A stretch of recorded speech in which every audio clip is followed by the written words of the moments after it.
হাদিসটা যতবার পড়ি থরথর করে আত্মাটা কাঁপে। কিয়ামতের দিন আল্লাহ তাআলা অনেক শহীদকে বলবেন তুমি জাহান্নামে যাবে।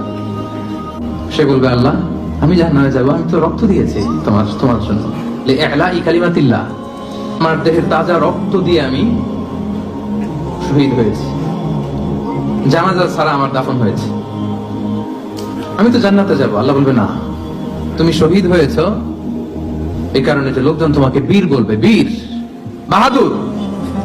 তো দুনিয়াতে তো তোমার বাহাদুর বলছে, তো তোমারে বিশাল যোদ্ধা ছিল, বাহাদুর ছেলে, খেতাব তো তুমি পেয়েছো, আমার কাছে কিছু নেই, জাহান্নামে যাও, গো টু দ্য হেলফায়ার।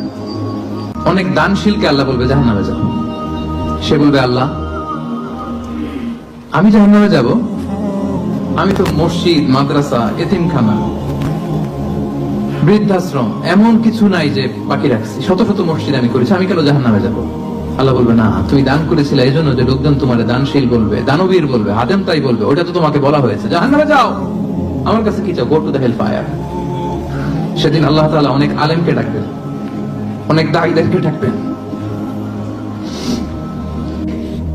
সেদিন অনেক দোয়া দিল আল্লাহদেরকে ডেকে আল্লাহ বলবেন যে তুমিও জাহান্নামে যাও। সে বলবে আল্লাহ কেন?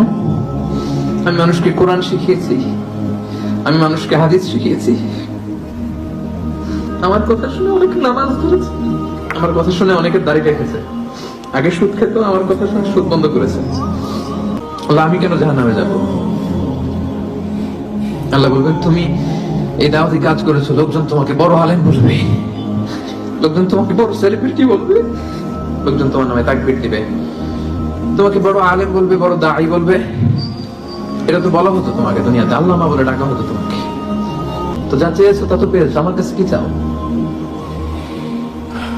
আমার কাছে তোমার জন্য কিছু নাই, গো টু দ্য হেলফায়ার, তুমি জাহান্নামে যাও। আল্লাহ এরকম আলেম হওয়া থেকে আমাদেরকে তুমি বাঁচাও।